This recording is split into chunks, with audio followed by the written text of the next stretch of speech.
Hamas का सफाया करने के लिए इजराइल ने गाजा में अपनी पूरी ताकत झोंक दी है, लेकिन हमास ने अभी तक हथियार नहीं डाले। हालांकि इजराइल फिलिस्तीनी नेशनल अथॉरिटी के प्रेसिडेंट महमूद अब्बास को हमास से अलग करने में कामयाब रहा है, और वो अब्बास ही हैं जिन्होंने कब्जे वाले वेस्ट बैंक में हमास के खिलाफ अपनी फोर्स को उतार दिया था। यहां तक कि अब्बास ने हमास को एक पिल्ला तक कह दिया, और अब महमूद अब्बास ने हमास को दरकिनार करते हुए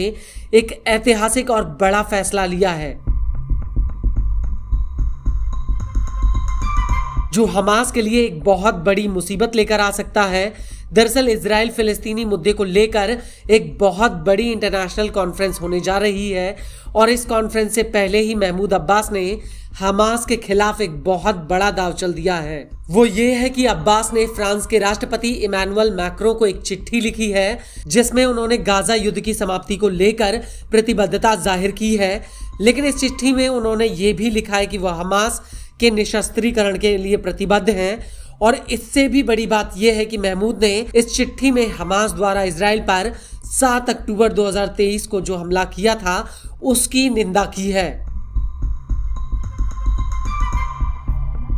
उन्होंने अपनी चिट्ठी में लिखा कि अक्टूबर में हमास ने जो किया, जिसमें उसने नागरिकों की हत्या की और बंधक बनाया, वह अस्वीकार्य है और निंदनीय है, और अब हमास को तुरंत सभी बंधकों को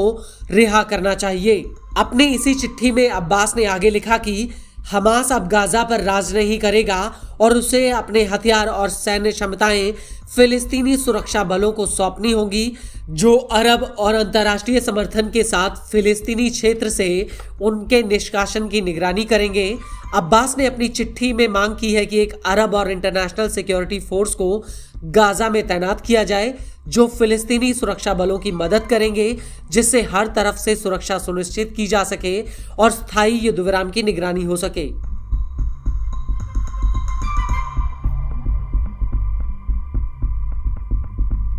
इस सब के बीच बड़ी बात यह है कि महमूद अब्बास 9 जनवरी 2005 से ही फिलिस्तीनी अथॉरिटी के प्रेसिडेंट हैं, और पिछले कई महीनों से उन्होंने हमास के खिलाफ मोर्चा खोल रखा है।